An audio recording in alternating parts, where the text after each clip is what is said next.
Hello guys. तो हम लोग इस वीडियो में टीचर एंड सोसाइटी, जो कि हमारे सेमेस्टर 2 का एक सब्जेक्ट है। हमारे सेमेस्टर 2 में 3 एजुकेशन के सब्जेक्ट्स होंगे। फर्स्ट जो होगा एक लैंग्वेज 2 का सब्जेक्ट होगा, सेकंड वन जो हमारा अंडरस्टैंडिंग इंडिया का होगा, थर्ड वन जो कि हमारा ये टीचर एंड सोसाइटी का होगा। ठीक है, तो इसमें हम जो टीचर एंड सोसाइटी वाला जो हमारा सब्जेक्ट है, इसमें जो हमारी फर्स्ट यूनिट है, हमारी फर्स्ट यूनिट जिसमें हमें understanding the teacher, exploring the personal and professional teacher, teacher की personal life and professional life के बारे में हम जानेंगे। ठीक है, तो जो इसमें हम जो 4 टॉपिक हैं उनको कवर करेंगे। तो चलो गाइस कवर करते हैं, पढ़ने वाले हैं अभी हम। ये जो फर्स्ट यूनिट है, फर्स्ट यूनिट का फर्स्ट टॉपिक है a teacher's personal background and social context. तो इसमें ये वाला जो सेक्शन है वो हमें बताता है लाइफ और इन्वायरमेंट टीचर का, जो कि उसकी टीचिंग को कैसे अफेक्ट करता है। ठीक है, तो इसमें सबसे पहले आ जाती है लाइफ स्टोरी। देखो, हर टीचर जो होता है उसका एक यूनिक बैकग्राउंड होता है, जहाँ से वो बड़ा होता है। उसका अलग एक कल्चर होता है, उसकी फैमिली की एक अलग हिस्ट्री होती है, उसका एक पर्सनल एक्सपीरियंस होता है, उसने कैसे कैसे पढ़ाई की, फिर उसके बाद वो टीचर बना। उसकी हर एक पर्सनल चीज़ होती है जिस जो ना उसके लाइफ का हिस्सा होता है। ठीक है, तो ऐसे जो इनके पर्सनल एक्सपीरियंसेस होते हैं, वो कैसे एक्सपीरियंस जो होते हैं उनके, कैसे वो उस एक्सपीरियंस को सोचते हैं, वो कैसे उस एक्सपीरियंस से वो गुज़रे हैं, उन्होंने कैसी उनकी टीचिंग स्टाइल है, और ये सब चीज़ों को अफेक्ट करता है। मतलब जो उनका पर्सनल एक्सपीरियंस है वो उन चीज़ों को अफेक्ट करता है कि वो कैसे सोचते हैं, उनकी क्या टीचिंग स्टाइल होगी, वो चीज़ पर्सनल एक्सपीरियंस उनका अफेक्ट करता है। एंड उनका वैल्यूज़ जो कि वो क्लासरूम में लेके आते हैं, उनका खुद का पर्सनल एक्सपीरियंस इस चीज़ पे अफेक्ट करता है। ठीक है, वो किसी टीचर से इन्फ्लुएंस हुए, या फिर उन्हें किसी टीचर की बात जो है बहुत गलत लगी, वो चाह रहे होंगे कि हम अपने स्टूडेंट के साथ कभी भी उसको ऐसी प्रॉब्लम फेस ना करने दें। ठीक है, इसके बाद आता है believe, values and goals. Teacher के खुद के एक सर्टेन बिलीव्स होते हैं, वैल्यूज़ होती है एजुकेशन के लिए। फॉर एग्ज़ाम्पल, जो टीचर हो सकता है वो बिलीव कर सकता है एजुकेशन ही एक की है सक्सेस के लिए, और ये सोच सकता है कि हर स्टूडेंट जो है वो डिज़र्व करता है इक्वल अपॉर्चुनिटी, उसे हर इक्वल चीज़ें मिलनी चाहिए, उसके साथ कोई डिस्क्रिमिनेशन नहीं होना चाहिए।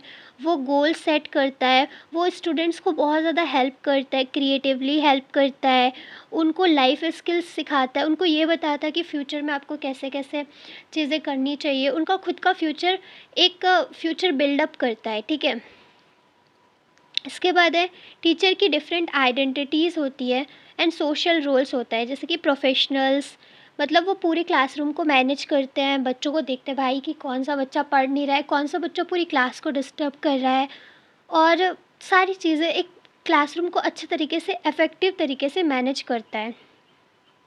और एज़ कम्युनिटी मेंबर वो इंगेज करता है पेरेंट्स को एंड सोसाइटी को। ठीक है, सोशल एंड कल्चरल फैक्टर्स जो कि इन्वायरमेंट में रहते हैं वो भी इन्फ्लुएंस करते हैं कि वो कैसे उसकी टीचिंग रहेगी, वे ऑफ टीचिंग को वो चीज़ें भी इन्फ्लुएंस करती हैं।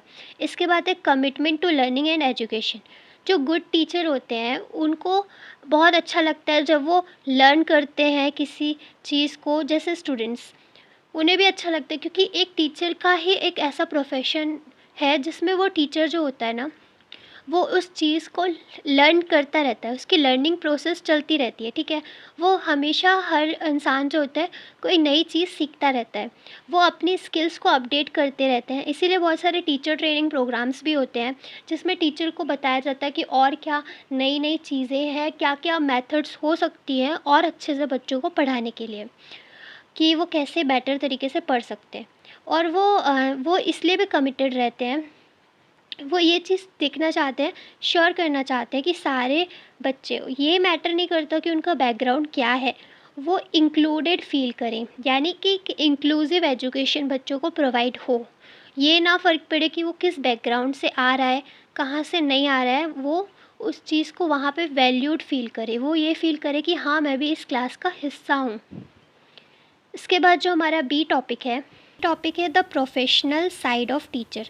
तो ये एक प्रोफेशनल साइड है टीचर का, ये जो पार्ट है वो फोकस करता है स्किल्स, क्वालिफिकेशन एंड कैरेक्टरिस्टिक्स जो कि एक अच्छा टीचर बनाती है। इसमें फर्स्ट वन आता है एजुकेशन एंड ट्रेनिंग। टीचर बनने के लिए एक फॉर्मल एजुकेशन और सर्टिफिकेशन नेसेसरी है। जैसे टीचर बनने के लिए भाई बीएड की डिग्री ज़रूरी है। टीचर बनने के लिए एक ऐसी क्वालिफ़िकेशन होना ज़रूरी है जिसमें टीचर ट्रेनिंग प्रोग्राम हो, जिसमें बच्चों को बताया जाए, उनको टीचर एक बार उनको, जैसे जो हमारा लाइक 4th ईयर होता है उसमें हम लोगों को पढ़ाने जाना पड़ता है, तो वो एक टीचर ट्रेनिंग प्रोग्राम के जैसे ही होता है, जिसमें हम लोग चीज़ें ट्रेन होते हैं कि हमें कैसे पढ़ाना चाहिए। तो उसके लिए हमारी एक एजुकेशनल क्वालिफ़िकेशन होनी चाहिए, ठीक है। क्या क्या क्वालिफ़िकेशन होना चाहिए, क्या क्या सर्टिफिकेशन होना चाहिए, उसके बाद ही हमारे टीचर बन सकते हैं। ऐसा तो नहीं है कि भाई बन गए टीचर, पढ़ लिया 12th पास बन गए टीचर, ऐसा तो नहीं होता ना। हमें आगे पढ़ाई करनी पड़ती है, सर्टिफिकेशंस चाहिए पड़ते हैं, ठीक है। और ये इंक्लूड्स करता है लर्निंग अबाउट सब्जेक्ट्स। हाँ, ये भी इंक्लूड करता है हमें अपने सब्जेक्ट्स के बारे में भी पढ़ना चाहिए। जैसे कि कोई बीएससी कर रहा है, बीए कर रहा है, तो हम बीएससी में हम अपने उस सब्जेक्ट के बारे में और अच्छे से जान रहे हैं। हमने 12th तक तो उन सब्जेक्ट्स को पढ़ा, फिर हम बीएससी में भी उन सब्जेक्ट्स को और अच्छे से पढ़ रहे हैं। फिर उसके बाद हम उसकी पैडागॉजी भी पढ़ रहे हैं। फिर उसके बाद हम जाके टीचर ट्रेनिंग प्रोग्राम भी कर रहे हैं। बहुत सारी चीज़ें हैं, स्टेप वाइज हैं, जिसके बाद हम टीचर बन रहे हैं। इसमें हमें ये भी सिखाया जाता है कि how to manage students and how to teach effectively. ये चीज़ ट्रेनिंग जो होती है ना, वो बैलेंस करती है थ्योरी एंड प्रैक्टिस को, ठीक है। एक ट्रेनिंग के बिना वो टीचर आपको इतना बेटर नहीं पढ़ा सकता, ठीक है। फिर इसके बाद है एटीट्यूड एंड स्किल्स। एक पॉजिटिव एटीट्यूड जो होता है वो बहुत ज़्यादा इम्पॉर्टेंट होता है। टीचर जो होना चाहिए वो अप्रोचेबल होना चाहिए, फेयर होना चाहिए एंड पेशेंट होना चाहिए। स्किल्स, उसको स्किल्स भी आनी चाहिए, कम्युनिकेशन की स्किल्स आनी चाहिए, ठीक है। उसे प्रॉब्लम सॉल्विंग स्किल्स आनी चाहिए, एडेप्टेबिलिटी आनी चाहिए कि वो सारे काइंड ऑफ सिचुएशंस क्लासरूम में उस चीज़ को हैंडल कर सके। क्योंकि बहुत सारी सिचुएशंस आती है क्लास में जो बहुत ही ज़्यादा ख़तरनाक होती है। लाइक मान लो किसी ने किसी को मार दिया, ये वो बहुत ज़्यादा सिचुएशंस आती है। उन सब सिचुएशंस को संभालना आना चाहिए टीचर को। इसके बाद है एक्सपीरियंस। तो टीचर के लिए एक्सपीरियंस बहुत ज़्यादा इंपॉर्टेंट है। एज़ यू ऑल नो, हमें एक इम्पॉर्टेंट लेसन सिखाता है कि हमें मैनेज कैसे करना चाहिए स्टूडेंट्स को, लर्निंग को फ़न कैसे बनाना चाहिए। क्योंकि ऐसा भी होता है कि भाई बहुत टीचर्स जो होते हैं लेक्चर्स दे के चले जाते हैं बड़े बड़े, कुछ नहीं समझ आता। ये मैं खुद भी फील करती हूँ। मैं भी कभी कभी क्लास में जाती हूँ, टीचर्स बहुत बड़ा लेक्चर दे के चले जाते हैं, 2-2 घंटे के लेक्चर, 1-1 घंटे के लेक्चर, एंड एट लास्ट मुझे कुछ नहीं समझ आ रहा होता। क्यों? क्योंकि हमें उस चीज़ में इंगेज करना चाहिए, सारे बच्चों को ऐसा पढ़ाना चाहिए कि हाँ उन बच्चों को समझ में आए। ये नहीं कि खुद ही पढ़ा के चले जाओ, वो भी ना पता चले कि बच्चों को समझ आया कि नहीं आया, ठीक है। सॉल्व क्लासरूम इश्यूज़ भी सॉल्व करने चाहिए। Exposure to different teaching methods, अलग अलग टीचिंग मेथड्स का यूज़ करना चाहिए, टेक्नोलॉजी का यूज़ करना चाहिए। ग्रुप एक्टिविटीज़ को बहुत ज़्यादा इम्पॉर्टेंट है, ठीक है। और उनको इनोवेट करना चाहिए, हेल्प करना चाहिए कि वो इनोवेट करें, और उनको लर्निंग को इंटरेस्टिंग, मेन चीज़ है इंटरेस्ट उनका लेके आना चाहिए, ठीक है। Types of teacher. तो एज यू ऑल नो कि डिफरेंट टाइप्स ऑफ टीचर होते हैं उनके अप्रोच के बेस्ड में, ठीक है। सबसे पहला चीज़ है द कैरिस्मेटिक टीचर। तो जो कैरिस्मेटिक टीचर होता है उसमें एक लाइवली पर्सनैलिटी होती है और वो इंस्पायर कर सकता है स्टूडेंट्स को ईजिली, ठीक है। और students admire them for their enthusiasm and energy. And जैसे अगर वो मोटिवेट करता है, इंस्पायर करता है स्टूडेंट पर, तो उन्हें एनर्जी वगैरह मिलती है। एंड इसके बाद है कम्युनिकेटर टीचर। तो वो कम्युनिकेटर टीचर जो होते हैं वो ईजी कर देते हैं लर्निंग को, क्योंकि वो एक्सप्लेन करते हैं आइडियाज़ को क्लियरली, ठीक है, और सिंपल वे में उस चीज़ को समझाते हैं। ज़्यादा टफ़ चीज़ें, टफ़ वर्डिंग्स नहीं यूज़ करते हैं, ठीक है।